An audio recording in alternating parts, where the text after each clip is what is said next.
تھی تو اس حرکت کی کوئی نہ کوئی مقدار تو ہونی چاہیے، مگر فلسفیوں کو میں کہنا چاہوں گا کہ کوئی ضروری نہیں کہ ہر حرکت کی مقدار ہوتی ہے، اور ہر مقدار حرکت کو وقت کہا جاتا ہے۔ اگر ایسا ہوتا تو نبی کریم صلی اللہ علیہ وسلم تھوڑے سے وقت میں ساتوں آسمان کا سیر کیا، پوری دنیا کا دورہ آپ نے فرمایا، اس کے بعد آئے، کہاں کہاں گئے، آئے بھی تھوڑے سے وقت میں آئے گئے، اسی کو معجزہ کہا جاتا ہے۔ حضرات محترم، اسی بنیاد پہ بہت سے عقل سے پیدل، عقل کے مرید ان لوگوں نے کہا کہ یہ ناممکن ہے۔ نبی کو جو معراج ہوئی تھی وہ جسمانی معراج نہیں تھی، بلکہ معراج ایک خواب، نبی کے خواب کا نام معراج ہے۔ جسمانی معراج نبی کو نہیں ہوئی تھی، خواب میں نبی نے معراج کیا۔ حضرات محترم، اگر قرآن کی آیتوں پہ اگر غور کیا جائے، جیسے اللہ نے فرمایا سبحان الذی اسری بعبدہ، ہم نے اپنے بندے کو سیر کرایا آسمان کا، ہم نے اپنے بندے کو معراج کرایا، اور عبد کہتے ہیں جسم اور روح کے مجموعہ کو عبد کہتے ہیں۔ اللہ نے بروحی عبد ہی نہیں کہا۔ اگر بروحی عبد ہی کہتا کہ میں نے اپنے بندے کے روح کو معراج کرایا تو کہیں نہ کہیں یہ کہا جا سکتا تھا کہ نبی کریم صلی اللہ علیہ وسلم کو جو معراج ہوئی تھی وہ روح کی معراج ہوئی تھی، جسم کی معراج نہیں ہوئی تھی۔ حضرات محترم، پھر آگے اللہ نے فرمایا اسرا بھی جسمانی سیر کو کہا جاتا ہے۔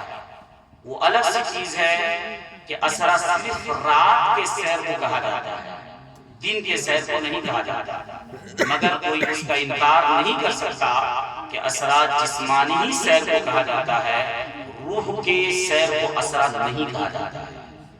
قرآن کی ان دو لفظوں کو دیکھتے ہوئے یہ کہا جا سکتا ہے کہ اللہ نے اپنے نبی کو جو معراج کرایا وہ جسمانی معراج کرایا تھا، روح کی معراج نہیں، جسم اور روح دونوں کی معراج اللہ تبارک و تعالیٰ نے کرایا تھا۔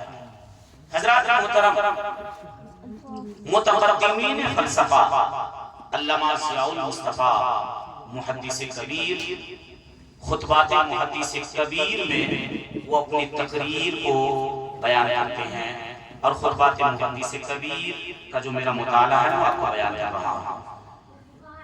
علامہ ضیاء المصطفیٰ محدث کبیر فرماتے ہیں کہ ایک جگہ مجھ کو تقریر کرنا ہوا، کچھ خاص مطالعہ نہیں تھا، جو میں بتا رہا ہوں انہوں نے ایک محفل میں کہا اور وہ میں نے پڑھا۔ متقدمین فلسفہ کا کہنا ہے کہ نبی کو جو معراج ہوئی وہ جسمانی معراج نہیں تھی، بلکہ صرف روح کی معراج تھی۔ اگر جسمانی نبی کو معراج ہوتی تو متقدمین فلسفہ جو یونان کے فلسفہ کہلاتے ہیں وہ کہتے ہیں کہ زمین سے اٹھتے اٹھتے ایک ایسی فضا آتی ہے، ہواؤں کی دنیا آتی ہے، ایک ایسی فضا، ایک ایسی سطح آتی ہے، ایک ایسی ہواؤں کی دنیا آتی ہے جسے قرۂ زمہریریہ کہا جاتا ہے۔ کیا کہا جاتا ہے؟ قرۂ زمہریریہ کہا جاتا ہے کہ زمین سے اٹھتے اٹھتے اٹھتے ایک ایسی فضا آتی ہے، ایک ایسی ہواؤں کی دنیا آتی ہے، قرۂ زمہریریہ یعنی برف کی دنیا آتی ہے کہ وہاں آدمی اگر جائے تو منجمد ہو جائے گا، کوئی بھی چیز جائے گی تو وہاں منجمد ہو جائے گی، برف رہے گی۔ جیسے آئس کریم جو بنایا جاتا ہے تو لکڑی، برف میں لکڑی کو ڈالا جاتا ہے اور پھر اس برف کو لکڑی میں جما دیا جاتا ہے۔ اگر کوئی بھی چیز قرۂ زمہریریہ سے گزرے گی تو منجمد ہو جائے گی، وہ برف بن جائے گا، وہ اس سے آگے نہیں ہو سکتی کوئی بھی چیز۔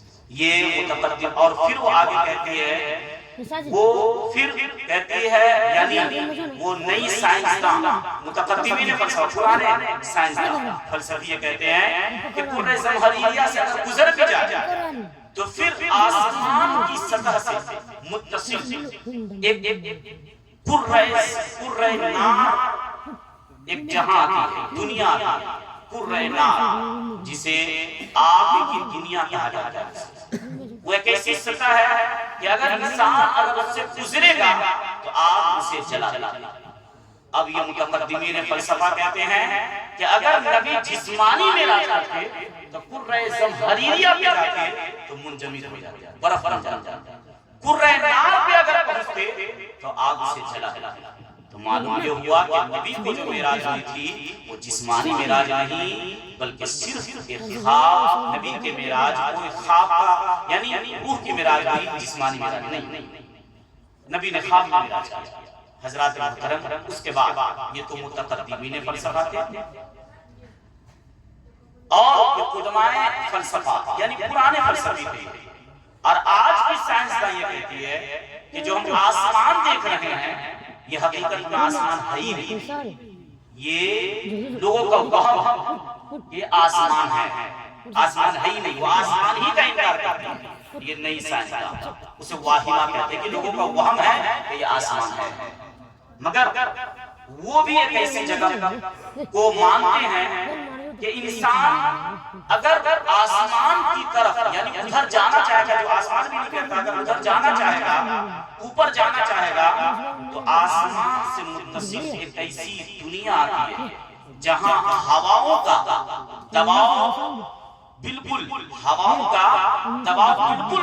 جاتا ہے، ہواؤں کا دباؤ بالکل معدوم ہو جاتا ہے، وہاں ہواؤں کا دباؤ بالکل ہی نہیں رہتا۔ اسی لیے اگر کوئی انسان، جب انسان کو راکٹ پہ بھیجا جاتا ہے تو اس کے جسم پر پریشر ڈریس بنایا جاتا